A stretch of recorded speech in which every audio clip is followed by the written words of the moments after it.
हाँ, तो आज है जेएनएम थर्ड ईयर का गायनेकोलॉजी सब्जेक्ट का यूनिट सेकंड, जिसका नाम है प्यूबर्टी। प्यूबर्टी वे एज है जब फीमेल में सेकेंडरी सेक्सुअल कैरेक्टरिस्टिक्स का डेवलपमेंट होना स्टार्ट हो जाता है और रिप्रोडक्टिव ऑर्गन्स फंक्शनल स्टेज में आ जाते हैं। इसकी स्टार्टिंग एज 11 से 15 होती है। फीमेल में होने वाले changes biological, morphological and physiological etcetera होते हैं। फिर क्या है प्यूबर्टी के चेंजेस क्या हैं? इसमें मेनार्च जो कि है फर्स्ट पीरियड, जो मैंने आपको बताया था कि जो फर्स्ट पीरियड आता है उसको मेनार्च कहते हैं। इसकी एज क्या है 11 से 15 और पीक एज क्या है इसकी 13। ये चीज़ नोट कीजिए कि 13 इसकी पीक एज है। देन उसके बाद जो सेकंड पॉइंट है वो क्या है, ओवरियन एस्ट्रोजन के इफेक्ट की इसमें आप देख सकते हैं। इसमें क्या होता है कि ओवरी की इसमें ग्रोथ के बारे में बताया जा रहा है। एंडोमेट्रियम में तेज़ी से ग्रोथ होती है बट इसका लेवल डाउन हो जाता है। इसमें शेडिंग, मतलब इसमें वही चीज़ें जो हम लोग को वो आता है ना, जो एमसी होती है, पीरियड जिसे कहते हैं, मेंस्ट्रुअल साइकिल, वही चीज़ें बताई जा रही है कि किस तरीके से होती है, क्योंकि वो भी प्यूबर्टी की एज में आती है। फिर क्या है, ओवुलेशन जो होता है, जिससे कि फर्स्ट जो इसमें लिखा ना मेनार्च के कुछ टाइम बाद तक ओवुलेशन इरेगुलर होता है। मेनार्च जो फर्स्ट पीरियड था बट 18 मंथ बाद नॉर्मल हो जाता है। इसमें क्या होता है, जब ये आएगा ना, मतलब एमसी जो होगी स्टार्ट, फिर उसके बाद ये चीज़ होगी तो इसमें क्या होगा, लेडी कंसीव कर पाएगी, प्रेग्नेंट हो पाएगी। Then uterus, fallopian tube and ovary का डेवलपमेंट हो जाना और ओवरी की शेप एलोंग से चेंज होकर ओवल शेप का हो जाना। मतलब जो ये होता है ना ओवल शेप, ये गोल नहीं होता है, ओवल शेप होता है, अंडे का आकार कहलाता है।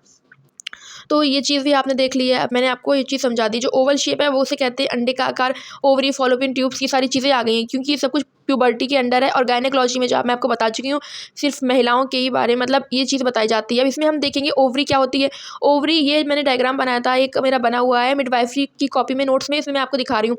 यहाँ पर एक होते हैं, यहाँ पे एक रिलीज होते हैं। इसमें क्या होता है, हर मंथ में अलग है। जैसे कि फर्स्ट मंथ में अगर ये राइट ओवरी में हुए हैं तो सेकंड में जो है वो लेफ्ट ओवरी में एग रिलीज होगा। इस तरीके से ये ओवरी होती है। देन ये फॉलोपियन ट्यूब्स, ये ट्यूब के ही शेप का है, पतला सा लंबा सा, तो ये फॉलोपियन ट्यूब्स होता है। देन ये यूट्रस है और ये जो साइड की जगह है इसे जो होता है सर्विक्स कहते हैं। और ये तो वेजाइना हो गई है। देन हम यहाँ पर से ये वाला हमारा हो गया कंप्लीट, ये हो गई ना ओवरी, ये मैंने आपको बता दिया है, वो तो मिडवाइफरी का ही हो गया। देन हम इसी पर आते हैं। तो इसमें क्या है कि ब्रेस्ट के साइज में वृद्धि हो जाती है। इसमें किसकी वजह से होती है, जो हार्मोन्स होता है ना, जो एक ऑस्ट्रोजन नाम का, इसके इफेक्ट में डाइजेस्टिव सिस्टम में। इसके पहले हमें याद करना है हार्मोन्स कौन सा है, ऑस्ट्रोजन। बस ये जो हार्मोन्स है इसका आपको नाम याद करना है। देन इसमें क्या होता है, बस ब्रेस्ट के साइज में वृद्धि होती है, जो कि एक मैं आपको बता चुकी हूँ अभी, जो ये आ रहा है ना हमारे प्यूबर्टी, इसकी जो एक वो है। फिर क्या है कि प्यूबिक एंड एक्सिलरी हेयर्स आ जाते हैं। फिर क्या है, mons pubis and labia minora की साइज में ग्रोथ होती है। मैं आपको इसका भी अभी चार्ट, मतलब सॉरी, मैं डायग्राम आपको दिखाऊंगी। ये आप देख सकते हैं, ये भी मेरा बना हुआ है मिडवाइफरी में। ये प्यूबिक हेयर होते हैं, ये पूरा वजाइना का ही डायग्राम बना हुआ है। इसमें सारे पार्ट्स के नाम हैं। देन ये प्यूबिक हेयर हैं, ये सारे आप देख सकते हैं, नाम मैंने मेंशन किए हैं ये अदर कॉपी में, बट मैंने आपको दिखा दिया डायग्राम के अकॉर्डिंग, थोड़ा सा इजीली हो जाता है।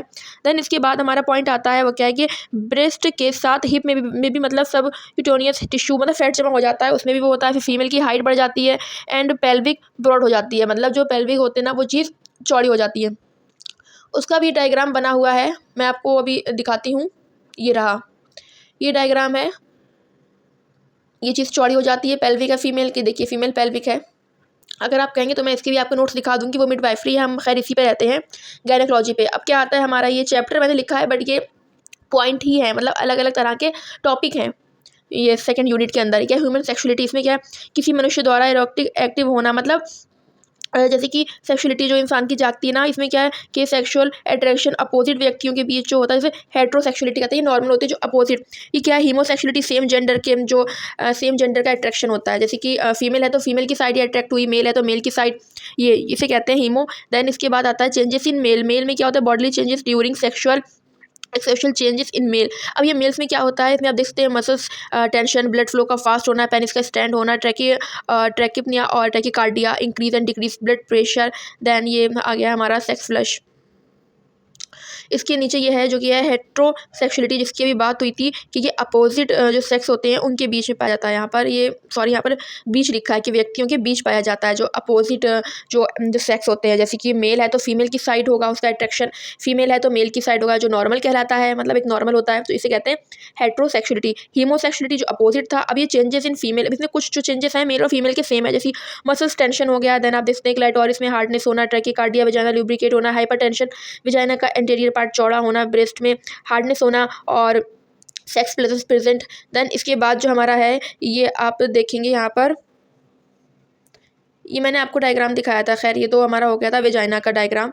इसके नेक्स्ट पर ये हमारा हो गया था जो इंटीरियर जो होता है ना, इसके ऑर्गन्स वेजाइना के, तो एक्सटर्नल। देन ये आता है हमारा, इसमें आपको बताया जा रहा है जो मेल का जो ये पेनिस की बात हो रही थी वो ये है इसमें यही लिखा है चेंजेस मेल्स में कि पेनिस का स्टैंड हो जाना, नेम मेंशन है, आप देख सकते हैं। देन इसके बाद ये हमारा है थर्ड जो टॉपिक है इसी में यूनिट के अंदर, menstrual cycle and menstrual disorders में क्या है, मेंस्ट्रुएशन रिप्रोडक्टिव एज 13 से 45 वर्ष के दौरान 26 से 30 डेज के अंतराल पर यूट्रस से ब्लड का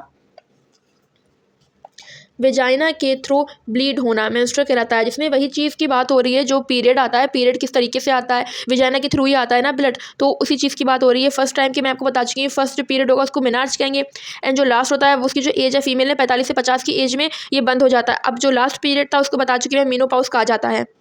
अब इसमें स्टेज आ गई है मेंस्ट्रुअल साइकिल की, इसमें ये 4 स्टेज हैं, और हाँ जो मेनोपॉज कहा जाता है इसे आप याद रख सकते हैं, कोई भी वीडियो हम देखते हैं उसको पॉज करते हैं तो वो रुक जाती है, रिज्यूम, तो वो मतलब चलने लगती है, आप वहाँ से इसे याद कर सकते हैं पॉज का। देन मेंस्ट्रुअल डिसऑर्डर, इस पर भी आप देख सकते हैं मेंस्ट्रुअल डिसऑर्डर क्या है, प्री मेंस्ट्रुअल सिंड्रोम और डिसमेनोरिया, ये ज़्यादातर वही चीज़ें हैं। DUB जैसे हो गया dysfunctional uterine bleeding, menorrhoea, epimenorrhoea, metrorrhagia and hypomenorrhoea, इसमें हम देखेंगे पहले, ये आप देख सकते हैं ये सारे जो हैं मेंस्ट्रुअल जो डिसऑर्डर्स हैं। देन इसमें क्या है प्री मेंस्ट्रुअल सिंड्रोम क्या है, इसे PMT मतलब ये शॉर्ट फॉर्म में क्या है, प्री मेंस्ट्रुअल टेंशन के नाम से भी जाना जाता है। ये MC आने से पहले 7 से 10 दिन पहले उत्पन्न होने वाला साइकोसोमैटिक डिसऑर्डर होता है।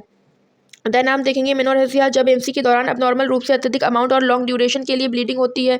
ये सारे जो हैं वही टर्म्स हैं जो मैंने आपको पहले बताए थे, जो मैंने टर्म आपको बताए थे फर्स्ट यूनिट में मेरे पढ़े हुए हैं, ये वही सब कुछ है। अगर आपको इसको क्लियरली समझना है, मैंने समझाया है, तो आप मेरा जो इसकी पहले की वीडियो है जो यूनिट 1 की, वो आप देख सकते हैं, क्योंकि ये यूनिट 2 है। देन ये आ गया हमारा ओलिगोमेनोरिया, देन हाइपोमेनोरिया, मेटनोरेसिया एंड फिर इनफर्टिलिटी आ गई है इसके बाद। ये जो यस इसको मैंने दिया है उसमें इसकी पहले की वीडियो में यूनिट 1 में। देन ये इनफर्टिलिटी आ गई है, तो अब हम इनफर्टिलिटी को देखेंगे। तो ये इसकी ना उसमें मैंने आपको बताए थे 2 टाइप मतलब हैं, फर्स्ट है मतलब, देन और सेकंड भी है। तो यहाँ पर तो इनफर्टिलिटी का एक ही लिखा है, ये भी आपको बताया था बिना मतलब कॉन्ट्रासेप्टिव मेथड्स के सेक्शुअल इंटरकोर्स के बाद भी जो वुमेन जो होती है प्रेग्नेंट नहीं हो पाती है, प्रेगनेंसी कंसीव नहीं कर पाती हैं। देन अब इसके आगे हम देखेंगे तो ये क्रिप्टोमेनोरिया है, इसकी भी वहाँ पर मैंने बताया था टर्म में ये भी लिखा था, बट यहाँ पर आपको मैं ये बताऊंगी तो इसमें जो है इसका फुल डिटेल दूंगी कि इसके जो है वो कॉजेज़ क्या हैं एंड क्लिनिकल फीचर्स, मैनेजमेंट, ये सारी चीज़ें दी जाएंगी। देन इसमें मैं ट्रीटमेंट भी बताऊँगी आपको, इस कॉजेज़ वगैरह इसके अंदर बताए जाएंगे। इसमें वही चीज़ है ना कि इंडोमेट्रियम मासिक रूप से क्षति होती है शेडिंग के बावजूद भी, मतलब इसमें जब शेडिंग होती है लेकिन रिप्रोडक्टिव कैनाल से जो होता है ना वो ब्लीडिंग नहीं आती, मतलब इसमें पीरियड ब्लड जो है बाहर नहीं आता वजाना के थ्रू। देन ये सारे इसके कॉजेस हो गए हैं। फिर ये क्लिनिकल फीचर्स है, मेनोरिया हो गया। देन इसके नीचे हम देखेंगे तो ये मैनेजमेंट आएंगे, आप मैनेजमेंट देख सकते हैं। मैनेजमेंट जो होते हैं वो अगर 7 पॉइंट हैं, 6 पॉइंट हैं, अगर 6 पॉइंट हैं सबके सेम एक ही सब्जेक्ट में लिखे हुए हैं मैनेजमेंट के 6 पॉइंट, तो लगभग 4 to 5 पॉइंट सेम ही होते हैं। ये सारे आप देख सकते हैं जो लिखा हुआ है, सर्विस का डिलेटेशन कर कलेक्टिव ब्लड। हाँ, अगर उस तरीके से इसमें बताया जाना ना कि इसमें क्या होता है, मैं आपको बता दूं कि क्रिप्टोमेनोरिया में क्या शेडिंग होगी, बट जो ब्लड है वजाना के थ्रू बाहर नहीं आएगा, तो उसको बाहर निकालने के लिए इसमें बताया गया है मैनेजमेंट में क्या कि उसको किस तरीके से बाहर निकाला जा सकता है। देन इसके बाद ये डिस्मेनोरिया, इसका भी मैंने वहाँ पे टर्म में ये भी था, लेकिन इसको यहाँ पे बताया जा रहा है कि इसके 2 टाइप्स होते हैं, प्राइमरी एंड सेकेंडरी डिस्मेनोरिया। अब यहाँ पर हम देखेंगे, मैंने नाम नहीं डाला था अभी, नंबर नहीं डाला था, ये प्राइमरी है तो पहला रहेगा, जाहिर बात है।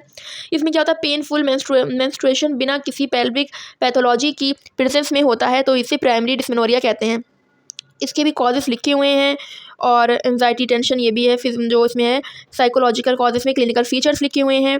देन इसके भी पॉइंट्स लिखे हैं, जैसे कि फीमेल्स के साथ नोजिया, वॉमिटिंग, डिजीनेस, और जो है थकान लगना, सर में दर्द और बैक में दर्द, ये सारी चीज़ें हो सकती हैं। मूड चेंज होगा, और पेन, क्रैम्पिंग, और जो है डायरिया। देन हम देखेंगे ये पेश डायरिया पे, एंड इसके बाद इसके ट्रीटमेंट लिखे हुए हैं। जैसे मैंने अभी बताया था ना आपको क्रिप्टोमेनोरिया, तो उसके मैनेजमेंट तक दिया हुआ था, बट इसके ट्रीटमेंट लिखे हुए, उसके मैनेजमेंट में ही उसका ट्रीटमेंट बता दिया गया था। इसके ट्रीटमेंट में क्या है कि फीमेल को जो है साइकोथेरेपी प्रोवाइड करेंगे, और इसमें आप देख सकते हैं जो लिखा है, जो ये है ना पॉइंट सेकंड वाला, सॉरी थर्ड वाला, इसमें यहाँ पे ये 4th वाला का पॉइंट नहीं है, वो उसी में जुड़ा हुआ है। फिर ये क्या है कि इसमें क्या एल्डरली फीमेल में लास्ट ट्रीटमेंट के रूप में हिस्टेक्टमी, ये असाइनमेंट मैंने इसका बनाया है, इसकी लॉन्ग एंड शॉर्ट वीडियो मेरे चैनल पर अपलोड है, आप देख सकते हैं हिस्टेक्टमी क्या होती है। देन ये भी एक ऑपरेशन सर्जरी के द्वारा ही होता है। फिर आता है हमारा सेकेंडरी डिस्मेनोरिया, जब पेनफुल मेंस्ट्रुएशन किसी ज्ञात पेल्विक पैथोलॉजी के कॉजेस होते हैं तो इसे सेकेंडरी डिस्मेनोरिया कहते हैं। इसमें इसके कॉजेस आ गए हैं, जिसमें कि आ गया है पेल्विक एरिया में इन्फेक्शन प्रेजेंस और uterine fibroid, uterine polyp, pelvic absence, इस तरीके से इसके क्लिनिकल फीचर्स हो गए हैं। मैं आपको अभी से बता देती हूँ कि जो मैं जो आपको बता रही हूँ ना अभी डिस्मेनोरिया का, ये जो सेकंड है डिस्मेनोरिया, इसमें क्या होता है, इसमें देखिए पेनफुल मेंस्ट्रुएशन जिसमें बताया गया है किसी ज्ञात पेल्विक पैथोलॉजी के कॉजेस होते हैं तो इसे सेकेंडरी डिस्मेनोरिया कहते हैं।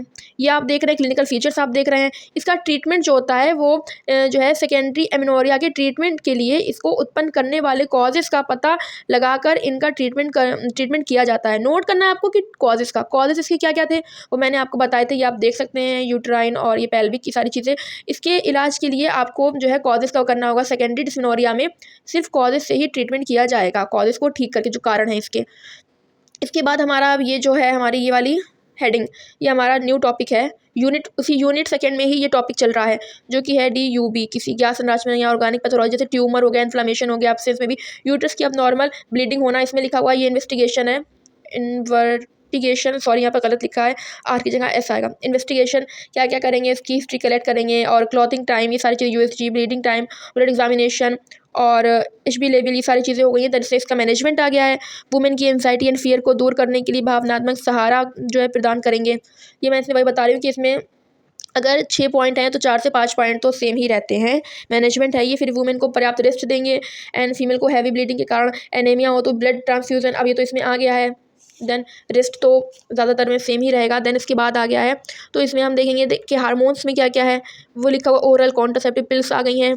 देन इसमें आप फिर देखेंगे तो एंटी ब्रेनोलाइक एजेंट्स, फिर इसमें आ गया सर्जिकल मैनेजमेंट, वो भी आप देख लेंगे। यूटेराइन कर्टेज हो गया, इसी में हिस्टेक्टमी भी लिखी हुई है। देन इसमें नर्सिंग मैनेजमेंट है, जो नर्सिंग मैनेजमेंट तो काफ़ी इजी होता है, आप बस 1-2 का याद कर लें। फिर आप अगर एक का भी याद कर लें तो आप सब में लिख देंगे, क्योंकि सभी में जो है इन्हें जो है इनका जो भी इसमें लिखा हुआ है, यहाँ पे न्यूट्रिशन आएगा, टू मेंटेन न्यूट्रिशन। देन इसमें आप देख सकते हैं नर्सिंग मैनेजमेंट सेम ही रहता है, क्योंकि उसको जो है हम सहारा देंगे, पेशेंट को आराम देंगे, उसकी हाइजीन उसकी मतलब सही रखेंगे बनाकर, तो वही सारी चीज़ें इसके अंदर आएंगी। डाइट का ख्याल रखेंगे, देन थोड़ी बहुत अलग हो जाती हैं। 10 हैं तो 8 से 9 पॉइंट तो सेम रहते हैं। और यहाँ पर ये वाला जो यूनिट है, यूनिट सेकंड ख़त्म होता है। अब इसके बाद आएगा यूनिट थर्ड, जो होगा fertility and infertility, next video में। अगर आप नए हैं तो मेरे चैनल को सब्सक्राइब कर दें, बेल आइकन को प्रेस करना ना भूलें, मेरी वीडियो लाइक करें। Thank you for watching, bye.